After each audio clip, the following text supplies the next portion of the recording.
Meu nome é César Toshuki Corratos, eu sou médico, acupunturista e estou exercendo minha profissão aqui em Londrina, atualmente.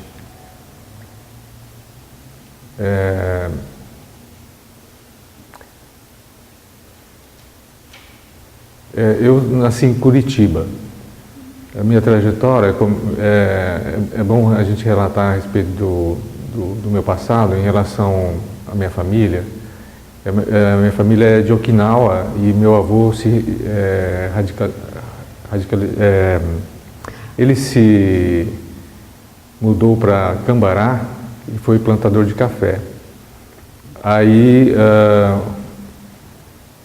o meu pai foi estudar em Curitiba, se formou em medicina em Curitiba e casou por lá e acabei nascendo em Curitiba. Posteriormente ele foi para Maringá, em 1955, e começou a exercer sua profissão naquela cidade, que era praticamente uma cidade que estava começando, né? Tinha que desbravar a cidade, né? Era o primeiro médico daquela região. Só que ele viveu só 10 anos e posteriormente a minha mãe criou os filhos, né? Eram 5 filhos. E quando foi a época de fazer a faculdade, eu me mudei para Londrina, porque era a cidade onde que tinha uma universidade mais estruturada. E fui fazer medicina.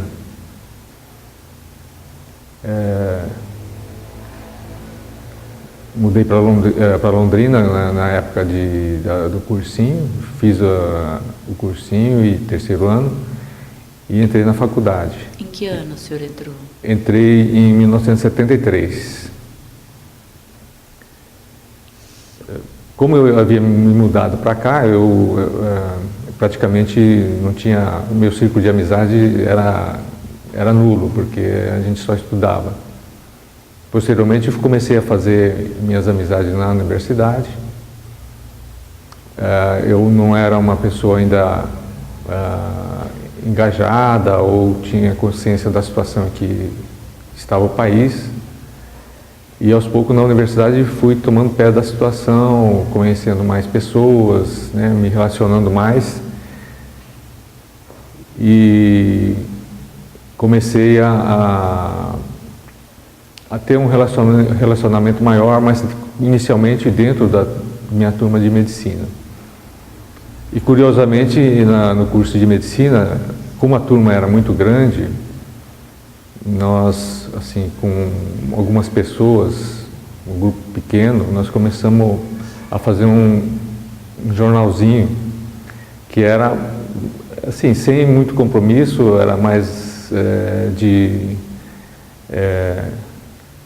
como a turma se dividia, eram 80 alunos, então a gente não tinha muito contato. Então, esse jornalzinho servia para a gente se conhecer e era um jornalzinho bem informal, de curiosidades,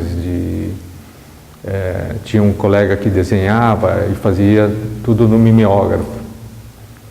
Então, era bem assim, rudimentar, primitivo, né? E tinha datas de aniversário dos colegas, né? Aquelas coisas bem social, assim. O senhor lembra o nome do jornal? O nome, como era assim, bem informal, era bem assim, até divertido para toda a turma, ele tinha o nome de O Saco. E era assim, bastante interessante, porque a gente começava a trocar ideias, começava a conhecer as pessoas, né? Na universidade, como a turma era de 80, muitas vezes se dividia em grupos, né? Então, tinha pessoas que a gente não tinha contato algum. Isso fazia com que a gente pudesse conhecer mais as pessoas. Foi assim uma coisa inicial. E para fazer esse jornalzinho, a gente conheceu o pessoal que estava atuando dentro do movimento estudantil, no DCE, e nós fazíamos o jornal no local, né, na sede. E fazíamos o jornal, algumas coisas o pessoal do DCE dava uma mão, dava umas orientações para a gente, e era dessa forma que a gente fazia. Quem era esse grupo? Quem era do seu grupo da medicina e quem era o pessoal do DCE? O senhor lembra alguns nomes, algumas pessoas? Do grupo desse jornalzinho, era um grupo, curiosamente, uma maior parte era de descendentes de japoneses. Tinha um que desenhava, chamava Shigeru. Ele deve estar aqui em Bandeirantes, atuando como médico hoje. Eu perdi contato com outras pessoas. Tem um outro que chamava Maurílio, também, que ajudava a gente a fazer o jornalzinho. Paulo Suzuki. E um que chamava Shiroshi também. Era assim, 4 ou 5 pessoas assim, que faziam. Mas era para toda a turma? Era para toda a turma. E era distribuído, e então durante o mês recolhia-se as informações, os dados que se queria informar as pessoas. No DCE, assim, a gente tinha contato assim esparsos com várias pessoas, assim, não tinha assim um contato mais direto. A primeira pessoa que eu acabei conhecendo nessa época era a Célia Regina de Souza e o Marcelo Oikawa. E a gente semanalmente acabava se reunindo, principalmente no final de semana, no DCE, para a gente reunir as informações e redigir e imprimir esse jornalzinho. Então, era assim que a gente fazia.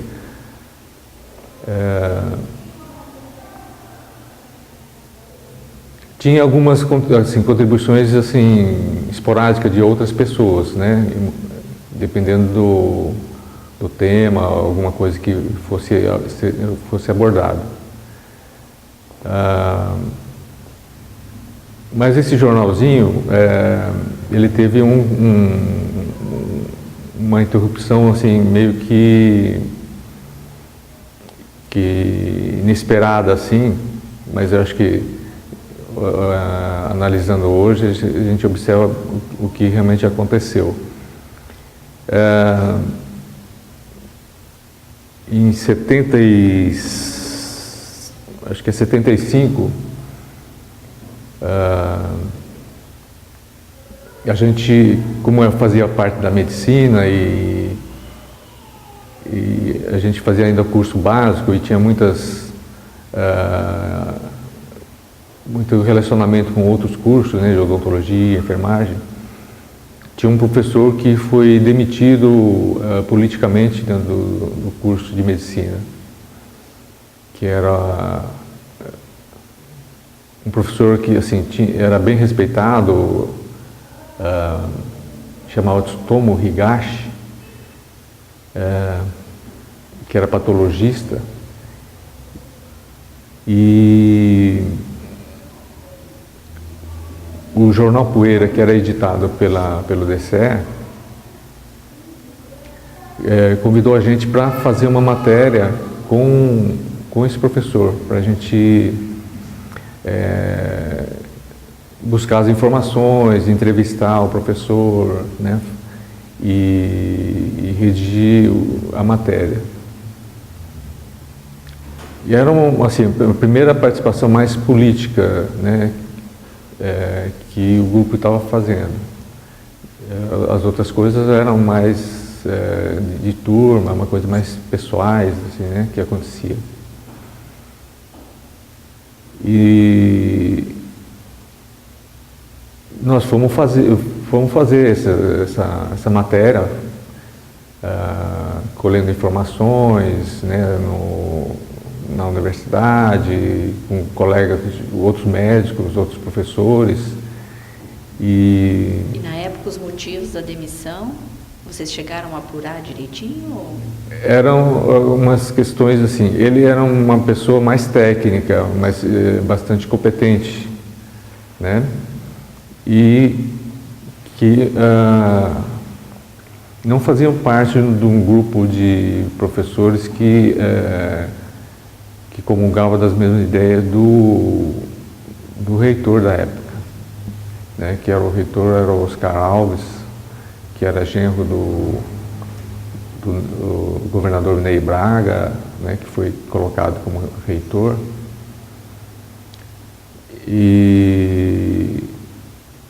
Mas a gente não tinha muita ideia do que estava realmente acontecendo. Só foi um afastamento abrupto, assim, e que chocou a comunidade. A comunidade da medicina.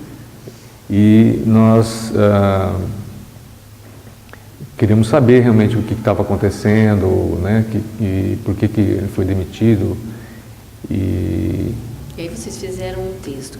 Que tom era esse texto que vocês produziram para o Poeira?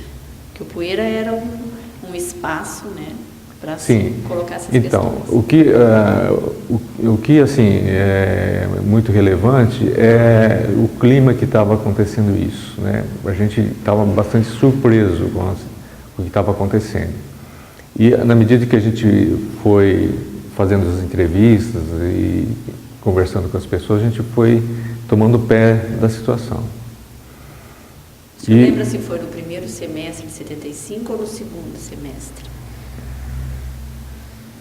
Porque no segundo semestre de 75 aconteceu a Operação Marumbi, que prendeu integrantes do partido. Então, exatamente coincidiu com essa época.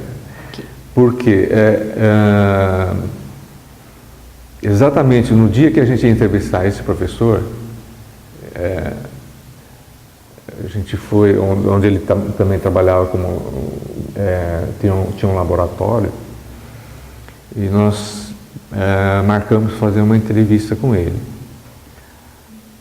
E aí o grupo foi todo mundo junto e fomos fazer essa entrevista. Enquanto a gente esperava, a gente ficou sabendo da prisão de outro professor, que era o professor Nelson Rodrigues dos Santos.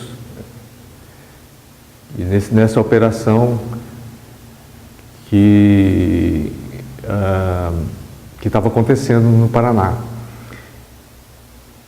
E então foi assim, um acontecimento atrás da outra, né? E o grupo não estava preparado para isso. Então a gente fez uma entrevista assim um pouco tenso, né, nessa entrevista, né? Ele colocou toda a situação dele, né, que ele não tinha, na verdade ele não tinha uma participação política exatamente, né? Ele era realmente um docente assim mais preocupado com a qualidade técnica do trabalho dele, né? E ele dava muita prioridade nesse sentido. E as questões políticas, e talvez ele não tenha entrado dentro do esquema, do pensamento de quem estava na direção da universidade. E isso fez com que ele fosse colocado, fosse dispensado. Então, assim, e na verdade, depois desse acontecimento, dessa entrevista, os outros colegas acabaram sumindo, assim, acabaram, vamos dizer, não querendo se comprometer mais com nenhuma coisa. Até o jornalzinho, o Saco, eles não quiseram mais fazer, e a matéria desse professor demitido ficou assim praticamente na minha mão, né? E como eu não tinha muita experiência jornalística, né, a gente teve um apoio muito grande do Marcelo, né, que começou a ajudar a redigir a matéria, né, sobre esse professor. Aí o senhor contava o que ele tinha falado e ele ia redigindo. Vocês fizeram em 4 mãos, assim. Eu acho que mais assim, foi mais a contribuição foi maior dele no aspecto editorial, né, de redigir, do que, vamos dizer, a minha contribuição no sentido jornalístico, assim. Eu mais repassava as informações, né, que a gente tinha e para fazer a matéria. Então, ficou praticamente mais assim na mão dele e com a minha contribuição. E depois dessa data, assim, a gente, com esses colegas, assim, a gente só se cruzava na universidade, na faculdade, só para discutir as questões de escola, as questões de aula, né? Nada mais foi assim discutido, abordado sobre as questões mais políticas. O senhor disse que o grupo, por temor, né, por não querer se comprometer e se envolver, pela gravidade, né, da situação, daquele clima tenso da época, mas o senhor não fez essa opção, por quê? Primeiro que eu achei que assim, que eu tinha um compromisso que tinha assumido, que eu tinha que ir até o fim, né? E segundo, que eu comecei, assim, esse foi assim, um contato mais político de um acontecimento que aconteceu assim na minha frente, que eu tinha que ter um posicionamento sobre isso, né? Então eu achei que seria um momento de tomar um partido, né? Um momento de tomar uma decisão. Foi aí que eu realmente comecei a assumir uma posição em que eu não estava satisfeito com os acontecimentos que estavam acontecendo naquela época. É claro que muitas coisas eu fui conhecendo mais posteriormente, mas foi assim o primeiro contato político, vamos dizer, que eu tive na vida para me posicionar, né? Aí a matéria saiu. A matéria saiu no Poeira. A matéria saiu no Poeira. Qual a repercussão? E saiu como destaque, porque aconteceu num momento crítico e coincidentemente, também era uma demissão, foi uma demissão política, né? E no Poeira, como tinha muita coisa incerta, que ninguém sabia onde estavam as pessoas que estavam presas, não tinha muita informação, não tinha como colher, então o jornal não falou praticamente nada sobre essas prisões, né? Porque não tinha informações, não sabia o que aconteceu, não sabia aonde foram os presos. E o destaque então foi essa matéria, que foi de capa e na página central do jornal. Teve uma repercussão grande assim, né, na comunidade de medicina, e muita gente com medo de comentar, gente que não queria receber o Poeira, né? Então o clima era bem tenso naquela época, né?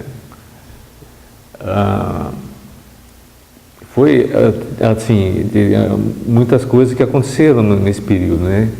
Inclusive na questão econômica no Estado, foi a época que aconteceu aquela geada grande aqui no norte do Paraná, que acabou com o café, e a gente assim, não sentiu, a gente sentiu o clima, que era um clima muito frio, e a geada que foi muito forte, mas não sentiu que isso afetaria tão enormemente a economia, né, do norte do Paraná. E a gente vai perceber isso depois de alguns anos. Mas foi nessa mesma época. E a partir daí, desses acontecimentos, eu permaneci no movimento estudantil, participando de outras atividades. Aí comecei a participar do jornal Poeira, né, como inicialmente colaborando, dando opiniões, participando das discussões de pauta, e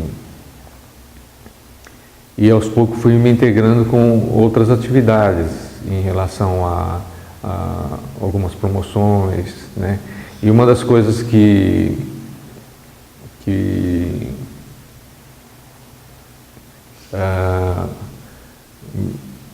me atraía bastante e que eu achei que era muito importante era uma semana que o DCE promovia, que era a Semana de Atualidades, que era uma semana em que se trazia pessoas importantes, né, para debater assuntos, né, da atualidade, né, questões do negro, questões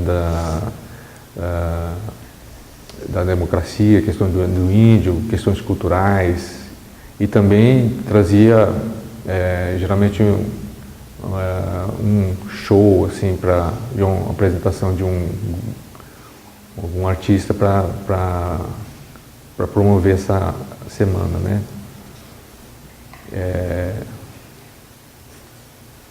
Tinha alguns músicos que participaram aqui, tipo MPB4, João Bosco, grupo Tarancon, né, que ajudava assim a promover uma cultura que assim que era meio marginal na época, né, que não era tocado nas rádios assim. Então ajudava que as pessoas conhecessem, né, esse tipo de músicas assim. Então era uma atividade que a gente se integrava. E uma coisa interessante é que assim, a gente sempre discutia, eram discussões assim exaustivas, e para pessoas mais novatas eram até cansativas, mas era muito interessante porque a gente, nessas discussões, a gente tinha muitos argumentos, né, para trazer ou não trazer pessoas, né, por que trazer. E assim a gente fazia a programação, né, coletivamente, né, dessa semana.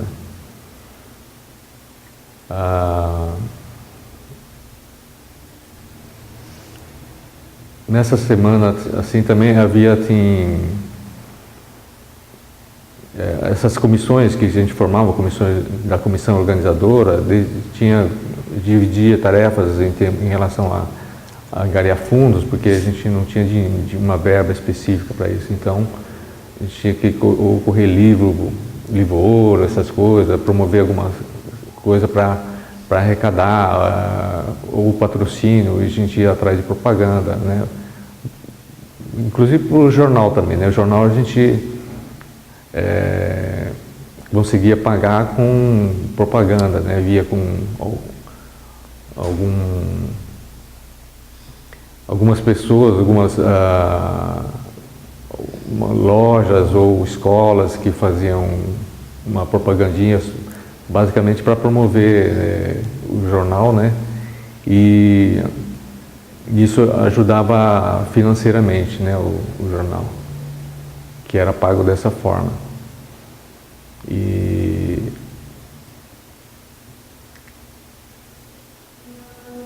nessa semana de atualidade, então, eu acho que assim, muitos temas importantes aconteceram, né? Foram discutidos, né?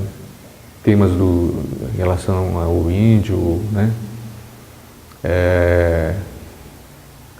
Um tema que foi tentado ser colocado, que é a Constituinte, que a gente acabou não debatendo, mas aconteceu algumas coisas que repercutiram nacionalmente aí.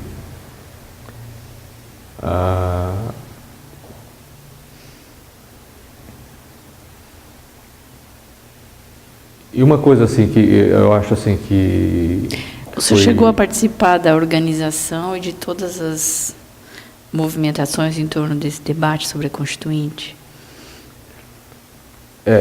Essa questão da Constituinte, esse debate, eu participei desde na parte da decisão, né, de fazer esse debate, e participei também das comissões de organização.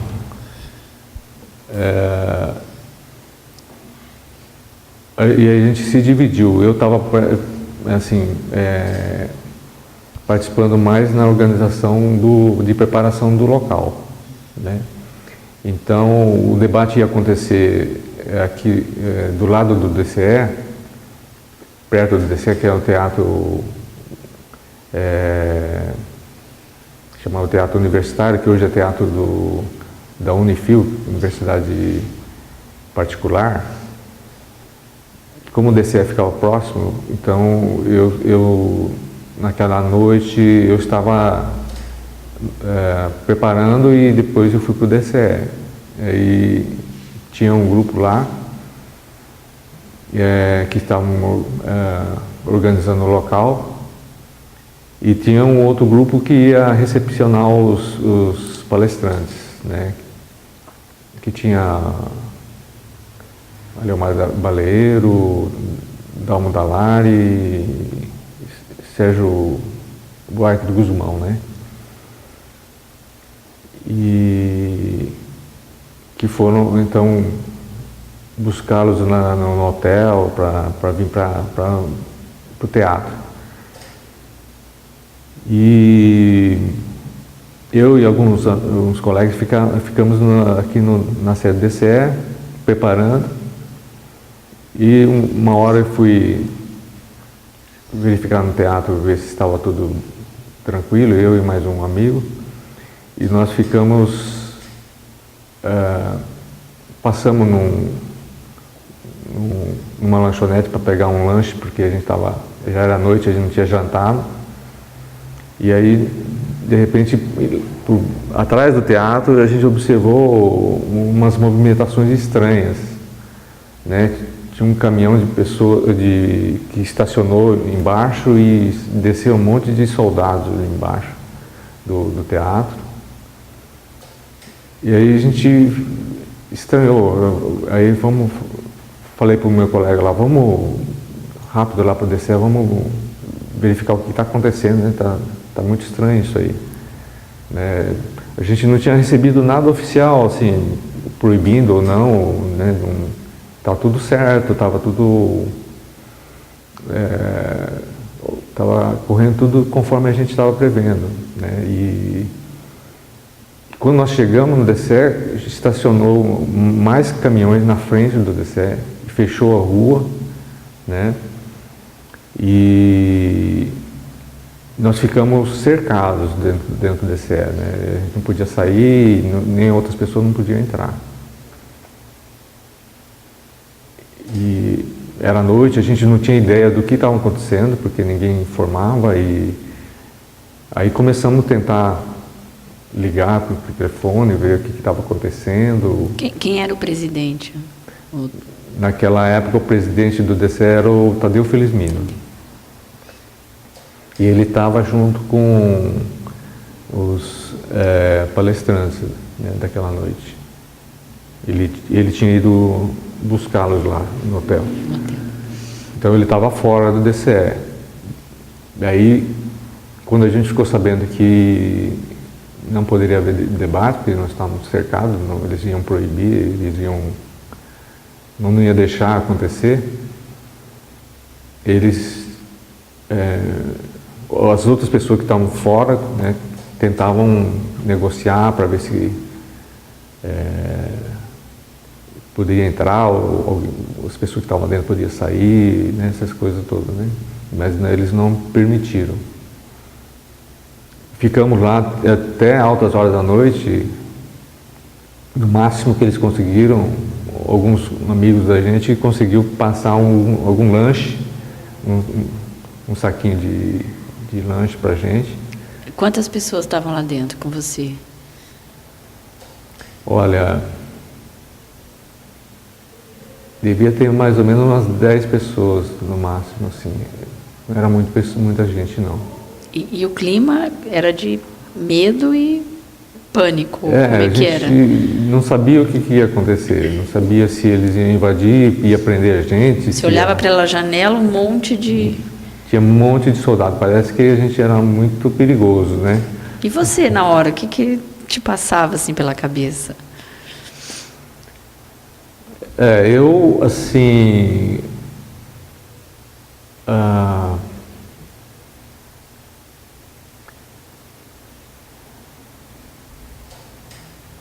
não tive assim muito medo, vamos dizer assim, em relação a esses acontecimentos. Eu acabei assim pensando muito objetivamente em termos do que fazer naquele momento, né? E achava importante assim a gente manter a calma e não evitar assim um enfrentamento, assim, né? Tentar ou fazer qualquer provocação.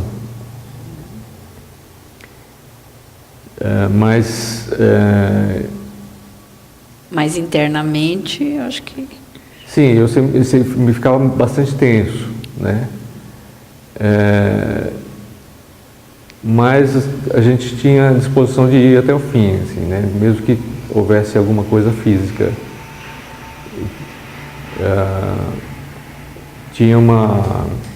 As pessoas que estavam lá dentro tinham mais ou menos assim essa mesma disposição,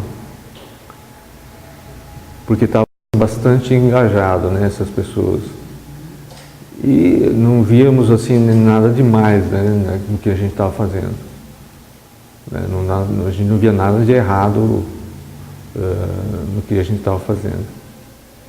Então, pelo menos a gente não tinha motivo de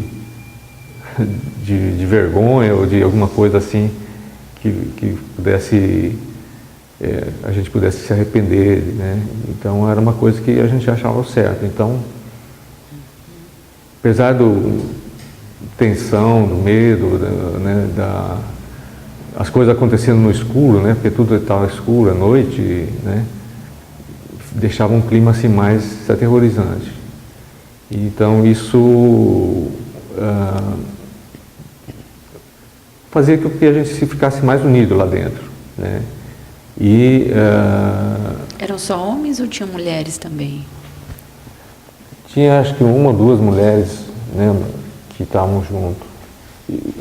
Agora me falha a memória aí, não posso dizer assim quem estaria lá.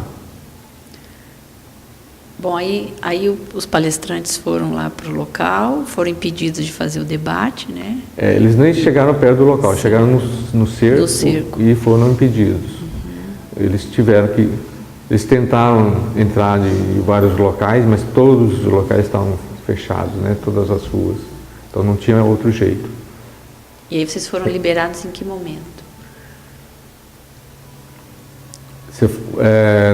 Os palestrantes, eles viram que não tinha jeito mesmo, eles voltaram para o hotel e se reuniram lá. Eu acho que eles começaram a dar entrevista, alguma coisa assim, para a imprensa que foram chamados aí naquele momento, né? E nós fomos liberados mais ou menos 1h da manhã, né? Que aí a coisa começou a... Eles viram que não... Depois disso não ia acontecer mesmo, né? Então acho que esse era o objetivo, de não deixar acontecer o debate.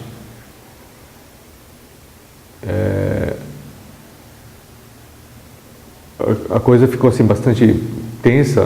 Um momento foi que um carro vinha com velocidade e não conseguiu parar, alguma coisa assim, eles deram um tiro pro alto, né? Aí a gente pensou, vai acontecer alguma coisa agora, né? Mas foi só isso, assim, né? A gente não deu para ver direito, porque estava meio no escuro, mas parece que o carro parou e acho que voltou para trás, mas não aconteceu mais nada sério. Mas foi, acho que deve ser algum motorista que desavisado que acabou passando. E o dia seguinte, César, como é que as coisas... O dia seguinte, assim, foi um pouco de alívio, né? Porque estava todo mundo vivo, ninguém machucado, né? Não aconteceu nada mais grave, assim, nesse sentido. A gente achou uma pena não ter acontecido o debate, né? Que era um assunto que a gente tinha interesse em conhecer mais, saber mais, né, que podia ser feito em relação à Constituição. Mas, por outro lado, a gente sentiu que a repercussão foi muito grande, né, tanto aqui no local, em Londrina, como nacionalmente, né. Todo mundo mostrou indignação com isso. E analisando posteriormente, né, entre a gente analisou que foi positivo no sentido de que o tema teve mais destaque com essa proibição que se acontecesse normalmente um debate que... isso ficou assim, repercutindo vários dias, né, aqui na cidade, que mereceu matérias dos jornais locais aqui, Folha de Londrina, e o assunto assim não morreu tão cedo, né? Ficou, eu não lembro exatamente quanto tempo, mas pelo menos uma semana ficou sendo discutida essa questão. E apesar desse evento radical, o segundo, né, pelo jeito da sua história, que o senhor se defronta com a política e a sua crueldade, né, de impedir um debate da repressão, o senhor continuou junto ao DCE? Eu continuei, né? Eu acho que isso, eu acho que reforçava mais a minha participação, né? Porque aumentava mais a indignação, né? Com as coisas que estavam acontecendo. E eu acabei eu poderia dizer que quando eu entrei na faculdade eu era assim bastante apolitizado, né? Que não tinha muito conhecimento político da situação que a gente se encontrava. E eu fui me conscientizando aos poucos, né?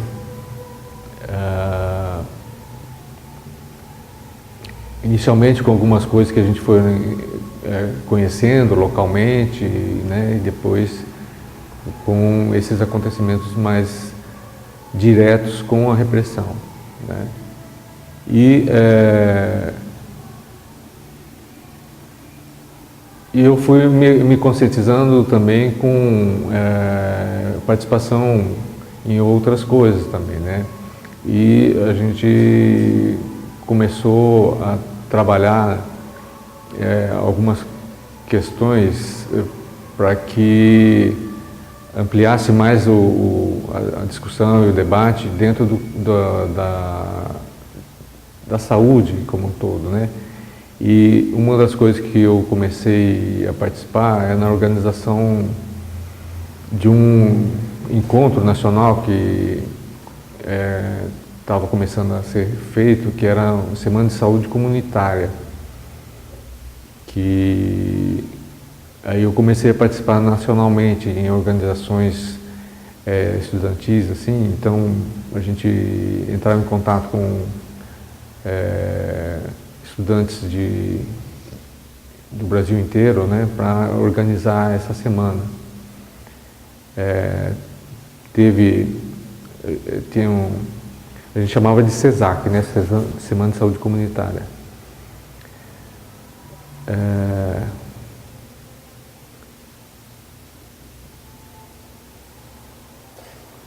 Pelo menos algumas organizações que a gente participou, né, teve a semana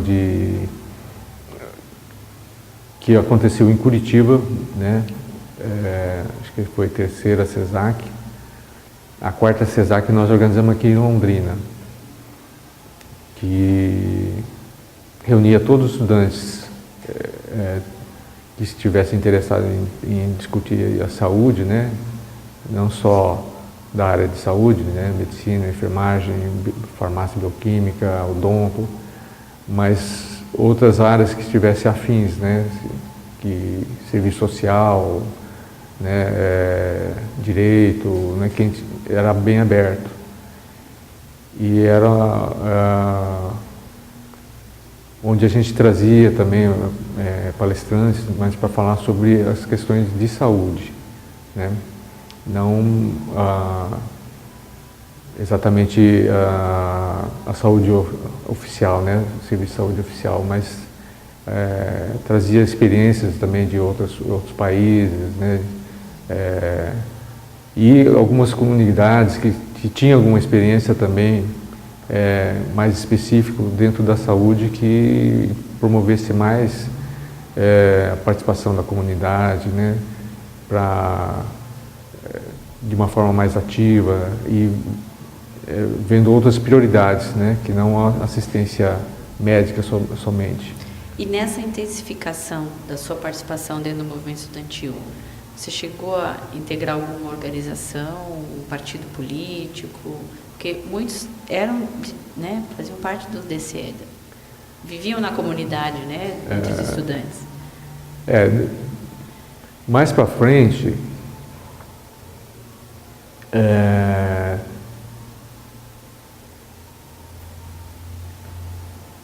eu tive paralelo a isso, eu tive assim algumas eu acabava tendo muita participação em várias frentes, né? E uma das frentes era que eu comecei a ajudar o trabalho na organização do Jornal Movimento Aqui, né? Mas trabalhava mais como vendedor de assinatura, recebia os jornais e distribuía, né? Claro, eu participava de algumas discussões, né, de alguns temas do jornal, né? Mas o jornal ajudou também a trazer muita bagagem para mim, né? E eu comecei a me aprofundar bastante, né, nas coisas que eu não entendia e começava a me interessar. Você fazia leituras, né, de textos marxistas, de esquerda? São coisas que eu fui procurando meio individualmente, isso aí, né? Por curiosidade mesmo, para saber. Então, como se tinha um tema sobre saúde, eu ia aprofundando a leitura também, não só no aspecto técnico, mas também no aspecto social da medicina, né, da saúde. Então, algumas coisas de interpretação marxista em relação à medicina, à saúde.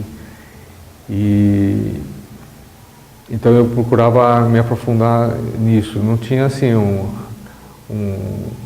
alguém que estivesse orientando nesse sentido.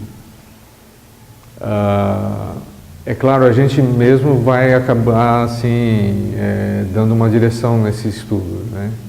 E de acordo com que ia surgindo, e também, na medida que eu me aprofundava mais, eu tinha mais espaço para começar a discutir com as pessoas mais experientes, né? Politizadas. E aí sim, aí começava a se ter assim uma troca de livros mais consistente, mais direcionados, né? Isso foi tudo durante a sua permanência na universidade. Que ano você se formou? Eu me formei em 79. Aí já tinha acontecido, foi no início, final de 79? Já tinha acontecido a anistia? A anistia de agosto de 79. Eu me formei, na verdade a minha formatura foi em agosto de 79, né? Mas praticamente terminei as aulas em junho, por aí, já estava... Então você chegou a participar desse movimento pró-anistia? Cheguei a participar. A cidade teve um comitê de anistia, né, que foi organizado aí, que foi trabalhado em cima disso, discutiu-se bastante. E nesse momento a gente discutiu bastante as questões dos asilados, as pessoas que foram presas, né, as pessoas que ainda sentiam a repercussão das prisões. E a própria discussão da Constituinte, né, que viria na sequência. Exatamente, a gente discutiu bastante a Constituinte. Tá, aí o senhor deixou a UEL, deixou a comunidade universitária, o movimento estudantil e passou a ser um médico. O senhor foi fazer residência? Então, como é que ficou? Mas antes disso, eu já estava com essa preocupação da profissão, né? Estava pensando, na verdade a gente pensava muito em ir para o interior naquela época. Inclusive eu peguei um amigo meu que já estava um ano na frente, foi em 78, eu acho, 78. E ele pegamos um carro e rodamos o interior do Paraná aqui, para conhecer a cidade, a necessidade das cidades, para saber onde que a gente poderia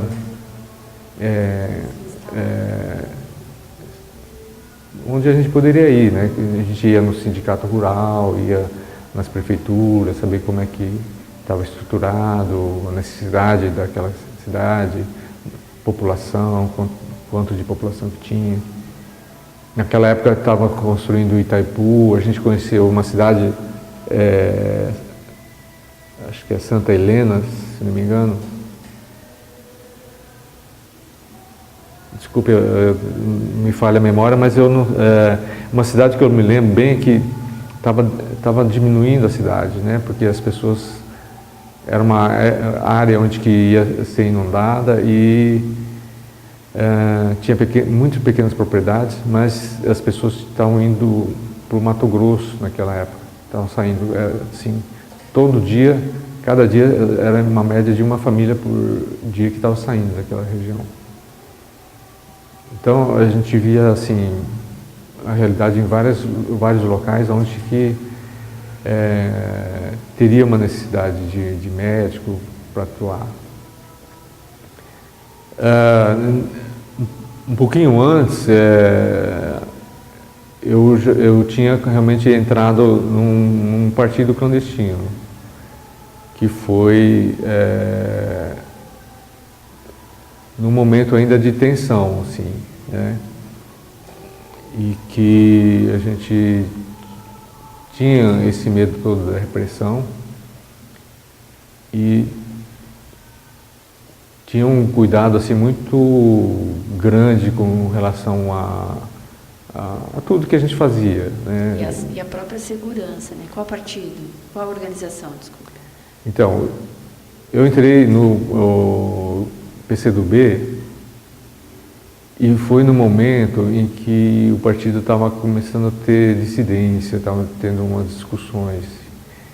Foi uma época assim de muita confusão também. Quem que era o seu contato no PCdoB? Naquela época, quem era o contato era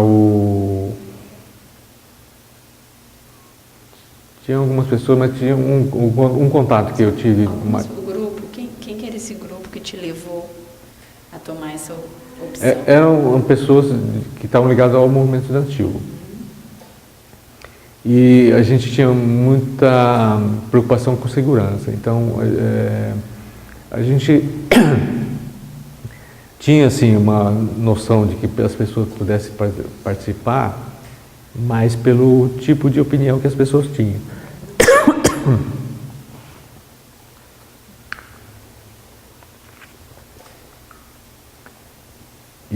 Mas a gente não sabia realmente, com certeza, se a pessoa participava ou não. E a gente respeitava isso e procurava não abrir muito assim com essas pessoas, para que tanto a gente como eles não se comprometessem, né, com a situação. E então a própria discussão era assim um nível mais amplo e mais político, sem trazer desconfiança ou esse tipo de coisa.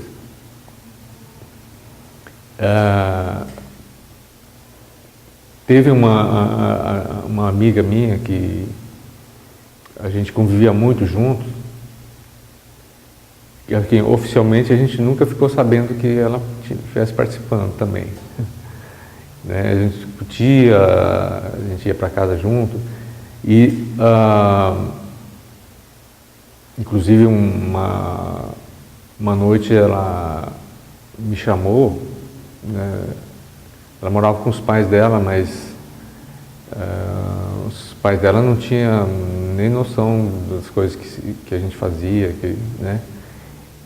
E ela recebeu umas cartinhas do CCC e tinha umas pessoas rondando a casa dela, né? Então ela me chamou para ir na casa dela lá, passar a noite lá. Quem era essa amiga? Você pode falar o nome? Ou? Ela chamava Márcia Fujisawa. Ela era uma mestiça que a gente convivia muito junto, né? Ela foi presa eu não sei a data exatamente, mas ela foi com outros colegas para Belo Horizonte, para o congresso, né? Congresso da preparação para a Uni, e a gente ficou sabendo da prisão deles assim por terceiros, assim, a gente tentava fazer contato e não conseguia. Foi bem na época da palestra sobre Constituinte, né? Foi bem ali. Foi mais ou menos naquela época ali. Se não me engano, foi no dia, assim, bem ali, não? Olha, eu não sei dizer exatamente, porque a minha memória não está ajudando muito, não. Foi. Ela foi para Belo Horizonte com o Marco Antônio Fabiani e o Marcelo Oikawa. Isso. Foram os três, e aí coincidiu a data com o debate. Eles presos lá e vocês cercados aqui. Foi mais ou menos. Acho que sim. Bom, aí você entrou no PCBR, né? Não, PCdoB. PCdoB, desculpe. PCdoB. Pelas mãos, você não falou de quem, né? A convite ou... eu recebi o convite do Marcelo. Do Marcelo, ok. E a gente debateu muito dentro algumas questões. Naquela época estava começando a ver algumas coisas relacionadas com o PC chinês, né? Estava acontecendo, e como a imprensa não divulgava nada, e a gente ficava muito sem saber das coisas, né? O que estava acontecendo ao nível internacional. Mas a gente tinha algumas ideias do que se estava debatendo, né? E a gente começou também a fazer algumas críticas sobre a questão do Araguaia também, né? E como a gente tomou uma posição mais crítica, nós ficamos bastante tempo de uma certa forma, com um certo atrito, assim, né? Quem era o PCdoB dentro do movimento estudantil? Era você, o Marcelo? Quem mais fazia parte desse grupo que se reunia para discutir essas questões? Era uma célula grande ou pequena? Era uma estrutura pequena, assim, 3, 4 pessoas, 5 pessoas no máximo. Acho que 4. Tinha o Marco Antônio Fabiani.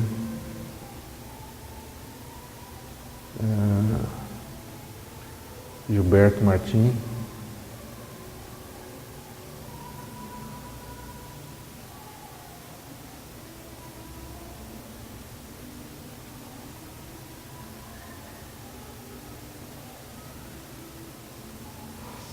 Eu tenho Bom, mais uma pessoa que eu não estou lembrado. Além de discussões, que tipo de ações vocês fizeram? Assim? Não, nós não chegamos a fazer nenhuma ação. Nem assim. pichação, nem Não. um jornal, nem um ato, nada? Não, porque a gente ficou muito Isolado. entretido no debate. As coisas que a gente fazia eram coisas, vamos dizer, legais, né? Claro. Eram no movimento estudantil, no movimento de anistia, essas coisas todas, né? Mas a gente ficou muito discutindo questões de tática, de estratégia, do que fazer. Conjuntura internacional, conjuntura nacional. Principalmente conjuntura nacional, né? A gente fazia algumas críticas aos outros movimentos de esquerda, né? Não só do PCdoB. E a gente começou, aos poucos, ia se afastando do PCdoB. Bom, aí você se formou em agosto de 79. Qual foi o seu caminho? Então, esse caminho tem a ver também com essas divergências, tá? Então, eu particularmente já não estava vendo a necessidade de ir para o interior. Né? Então, aquela questão de luta no campo, né, mudou a concepção da gente. Mudou a sua perspectiva. Mudou. E essa viagem que eu fiz com um outro colega, esse outro colega acabou entrando no PCdoB também, só que do outro lado. Eu fiquei sabendo, ele faleceu recentemente, ele foi numa cidade aí, se tornou vereador pelo PCdoB, eu não lembro bem se ele chegou a ser prefeito. Como é que é o nome dele? Sidney Gobetti. Bom, aí você falou, não é esse o caminho para a gente conseguir derrubar o regime ou mudar a sociedade, não é indo para o campo. Aí o que você fez? Então, aí eu realmente achei que, assim, a sociedade, né, o Brasil estava tendo um desenvolvimento diferente, estava indo para um outro caminho também, que estava sendo de ter um êxodo rural muito grande e estava se concentrando muito nas cidades, né? Teve aquela geada de 75 que praticamente acabou com as pequenas propriedades, né, daquela região, tudo, e essas pessoas foram engrossar as periferias das cidades, né? Então tinha muitos boias frias, né? E o campo mudou totalmente a configuração. Então eu achei que deveria ficar por aqui mesmo. Aí eu conheci o trabalho aqui do professor Nelson, né, Nelson, que foi preso naquela época de 75, com a implantação dos primeiros postos de saúde aqui, municipais, que na época a assistência médica era concentrada no centro, né? Todo mundo que tinha uma necessidade de ser atendido tinha que vir no centro. para ser atendido. E com a implantação dos postos começava-se a descentralizar isso. E nessa época que eu me formei, eu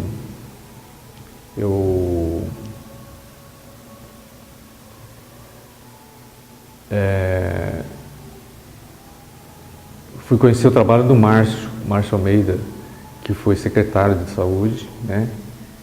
E procurei por ele, né? Que eu estava interessado em trabalhar com um trabalho desse tipo, assim, né? Com a comunidade. Não... Exercer a medicina num viés social. Isso. Na clínica médica, né? Acho que...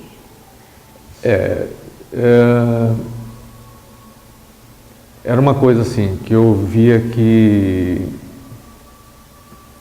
onde havia mais necessidade, né, onde tinha que ser mais valorizado e que necessitaria mais de profissionais assim, capacitados para isso, né, com uma visão mais crítica sobre essa realidade. E eu sempre acreditei que as coisas tinham que vir de baixo para cima, né? Então, tinha que ter um trabalho não só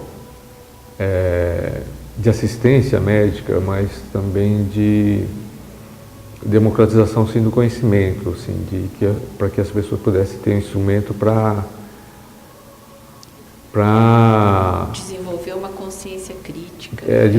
Isso, exatamente isso, né? E poder ter esse instrumento à sua disposição para que pudesse modificar essa realidade, né? Promover a cidadania, né, a emancipação, isso é um pensamento de um esquerdista forjado na luta, né? A gente sempre vai aprendendo muita coisa com essas, não só com a experiência estudantil, mas também com a população, assim, né? E aí você fez a opção por qual? Por esse projeto mesmo? Por essa proposta de trabalho? Com esse trabalho de um planejamento, assim, na saúde, de forma com que o acesso ficasse mais facilitado para a comunidade, né? Ao mesmo tempo em que eu achava importante trabalhar a consciência, né, da comunidade, né? E houve algumas alterações, algumas mudanças políticas que eu acabei tendo assim necessidade de partir para outros locais, outros trabalhos, né? Que eu fui desenvolver esse tipo de trabalho também em Apucarana e em Cambé também. Alguns municípios que eu trabalhava em termos de organização de postos de saúde, né? Eu acabei entrando como médico na Secretaria de Saúde do Estado,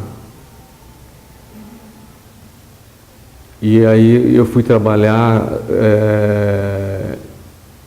com alguns projetos diferentes, né? Como eu tive também uma formação em ginecologia, eu fui trabalhar no Comitê de Prevenção da Morte Materna. Fiquei 10 anos nesse comitê, que a gente trabalhou em conjunto com o pessoal de Curitiba lá, o professor Braga, que já faleceu, organizando esses comitês no Paraná, né? E a gente fazia investigações, né, do porquê que a pessoa morreu, né? De certa forma, você continuou um militante. De uma certa forma, sim. Colocando em prática, né, as suas crenças, né? E mais um outro trabalho paralelo que eu fui desenvolver, eu fiquei 10 anos trabalhando nisso, foi na organização de uma a gente chamava de CRAU, que é o Centro de Referência de Assistência à Saúde Integral do Adolescente. Então, eu fiquei 10 anos trabalhando nisso, né, principalmente adolescentes grávidas, né? Então fazia partos, pré-natal, de meninas de 12, 13 anos, né? E, é claro, a gente não ficava só nisso, né? Tentava desenvolver, levar o conhecimento a respeito do planejamento, da Prevenção. Prevenir gravidez precoce, né? Isso lá pela década de 90, por aí. Da década de 90, de 91 a 2001. Né? E fazíamos oficinas, né, a respeito de drogas,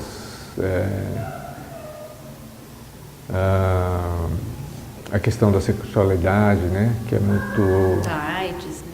Da AIDS. Então, DSTs. ficamos bastante tempo nisso. Só que a gente perdeu muita força com isso aí, porque o poder público não via com muito... assim, não via muita prioridade nisso aí. Bom, então assim, você saiu da faculdade e foi tocar a sua vida profissional, claro, nesse viés da medicina social. E os partidos? E os movimentos como Diretas Já, Constituinte, Diretas Já, primeira eleição para presidente? Você chegou a participar? Não, só acompanhar ou apoiar? Eu cheguei inicialmente a participar da fundação do PMDB aqui em Londrina. Do PMDB? Do PMDB. Posteriormente, aliás, assim, teve uma fase inicial, e como eu tinha... eu esqueci de falar o seguinte, que naquele momento que eu estava trabalhando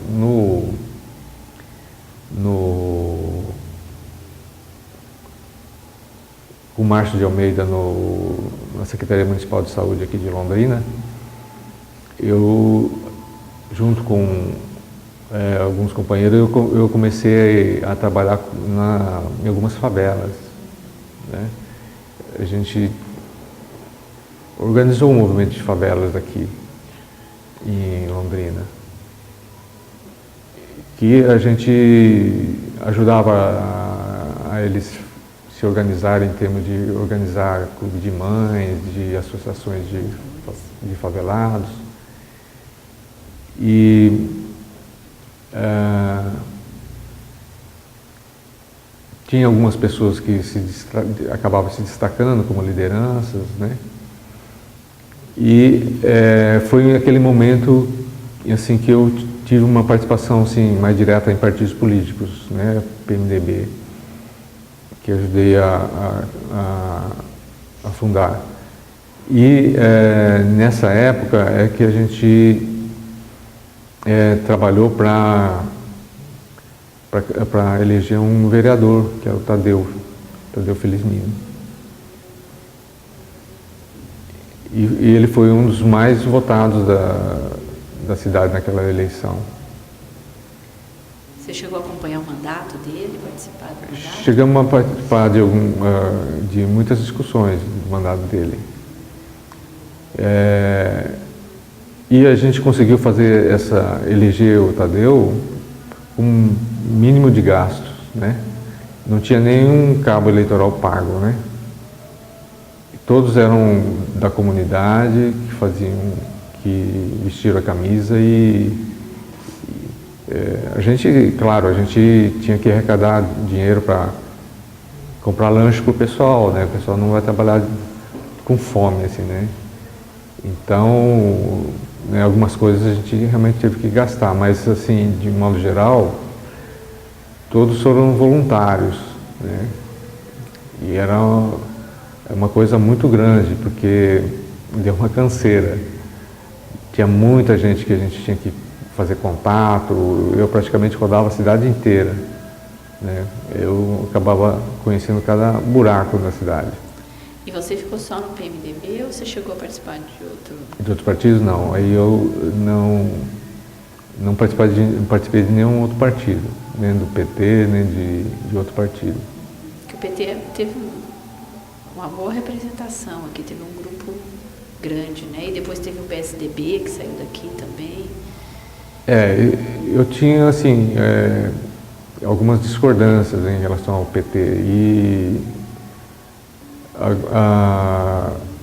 Mas, assim, eu não via muito objetivo, assim, real para estar participando desses partidos, né? Eu acho que para eu participar de um partido tem que ter, assim, claro, eu posso ter uma participação individual, mas eu prefiro ter participação junto com alguma comunidade ou com alguma coisa que represente socialmente, né? Porque eu considero muito importante que essa participação não seja simplesmente de uma participação parlamentar, em que você apresenta um projeto e mesmo que seja bom, mas ele não vai ter muita sustentação, né? E pode ser boicotado, ter muito pouca força. E eu acho que a comunidade tem que estar consciente do que ele está conseguindo, né? Não é uma coisa dada para eles, né? Vocês não dão um presente para eles se contentarem. E hoje,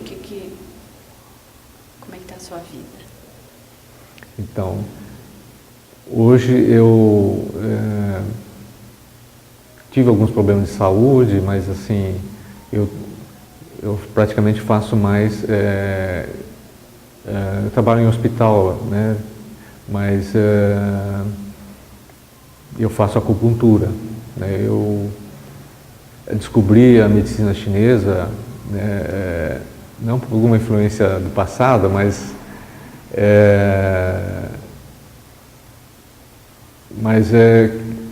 principalmente ligado à questão mais filosófica, né? Você casou, teve filhos? Eu casei, minha esposa é socióloga, né? Professora de sociologia. Ela da UEL, era militante? Então ela formou, eu a conheci na UEL, né, quando eu estava me formando, ela ainda estava militando.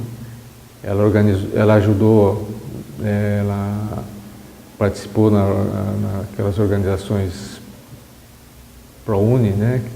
A preparação da organização da UNE. E eu casei com ela em 80, depois tive um casal de filhos, né? Os dois já são formados e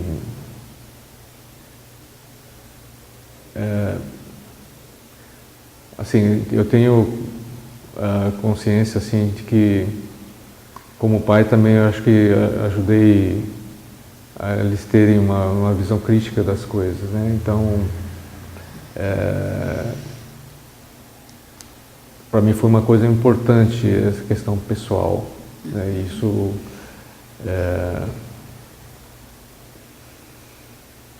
eu acho que seria uma decepção se eu tivesse alguns filhos meio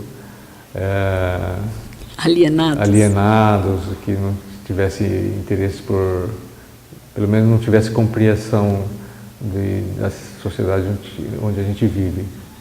Então isso me conforta bastante.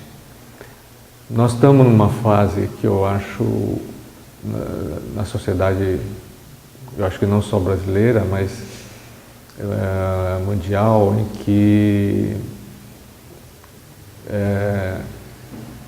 eu acho assim que as pessoas ainda estão muito perdidas ainda, né? Então teve essas manifestações este ano, né, que eu acho que foram importantes, mas te lembrou, te remeteu àqueles movimentos ou não?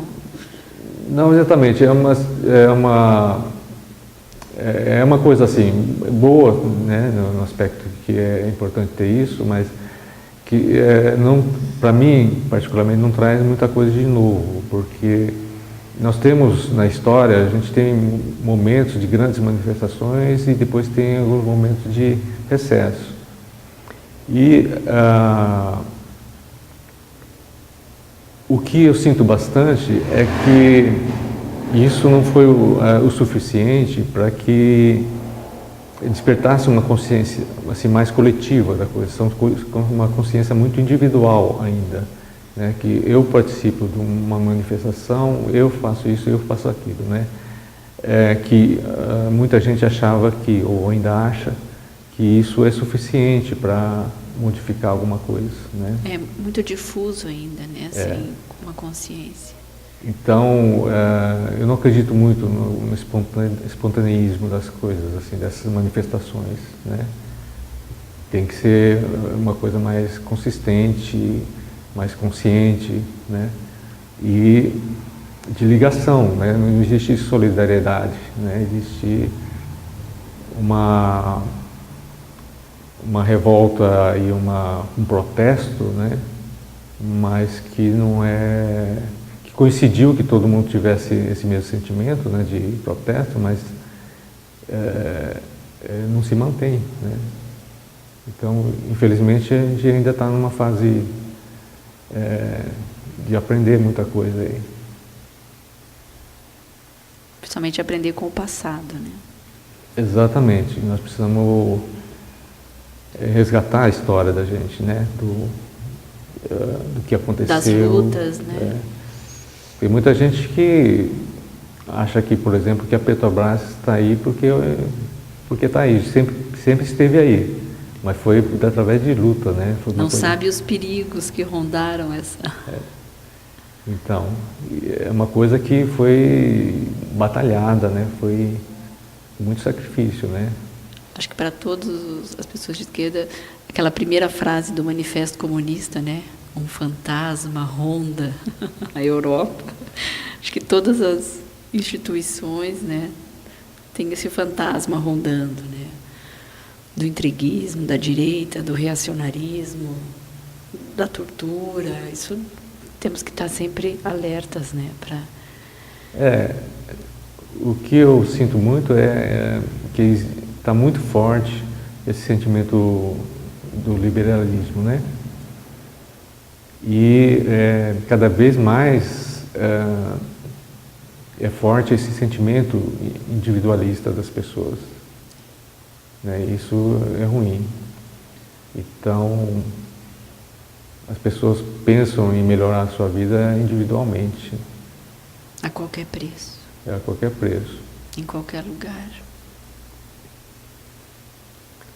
Acho Então, que era isso, César. Mais alguma coisa que você gostaria de destacar, deixar uma mensagem final, uma reflexão final?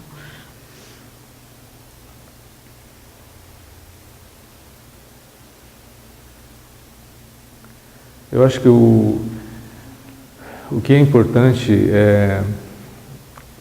de tudo isso é que a gente tenha a necessidade de procurar aprender com a experiência da gente e conhecer mais a experiência dos outros também, né? E principalmente conhecer a história, né? A história do Brasil, a história da humanidade, que normalmente é desvalorizada e muita gente acha que não tem nenhuma relação, né? E nós precisamos aprender com tudo isso, porque a gente não parte do zero, a gente parte sempre de alguma coisa que já aconteceu. Então, a gente vai ter que construir alguma coisa considerando esse passado, né, e modificar bastante nossa perspectiva e o nosso modo de ver as coisas, né? Pensar no sentido de coletividade, em questão de de que a gente não está sozinho, né? Nós temos outras pessoas. E nisso nós precisamos de ter o apoio de outras pessoas e a gente tem que apoiar outras pessoas também. Então isso é fundamental. É difícil, eu acho que é trabalhoso, né? Porque a gente muitas vezes tem que ir contra a maré, mas a gente tem que persistir, né? E a persistência faz com que a gente mova isso tudo aí.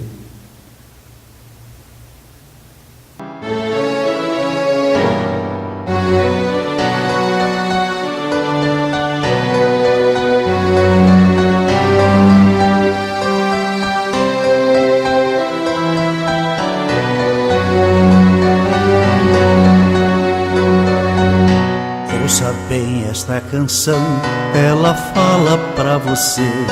Ela fala de um tempo que ninguém pode esquecer, de um tempo em que alguns homens impuseram a tirania, muitos outros responderam com a sua rebeldia.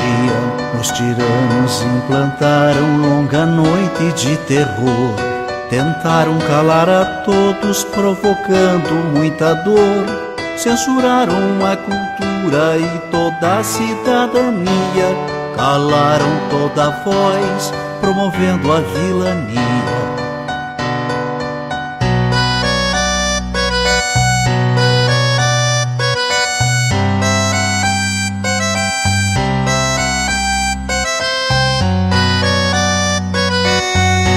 Pelas fábricas, escolas, nas ruas e construções, reagiu o nosso povo à violência dos grilhões. Resistiram estudantes, camponeses e operários, foram homens e mulheres a enfrentar os sanguinários. 3 reis, Zé e Désio, Seixas, Isis, Marighella, entregaram suas vidas pra vida ficar mais bela.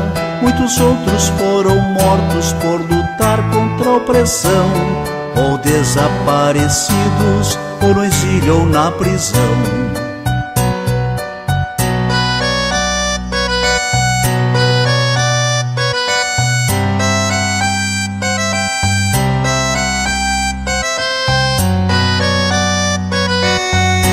Com a luta desses homens derrotou-se o opressor.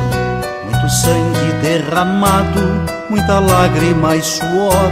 Quem tem medo de retorno não se sinta equivocado. O terror que foi um dia poderá voltar dobrado. A mesma vigilância de quem ama a liberdade poderá impedir que volte o império da maldade. Mas a luta continua por justiça e pelo pão, pela reforma agrária, por saúde e educação.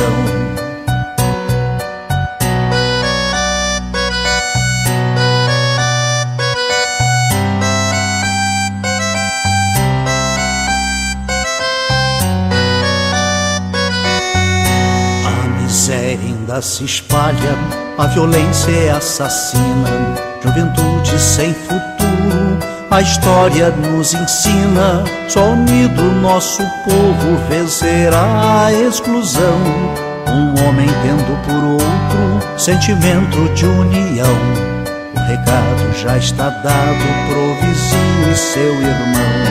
Quando a luta cai, o outro estende a mão. Não se cale quem tem fome, quem tem sede de ternura, pois a vida favorece a quem luta com bravura.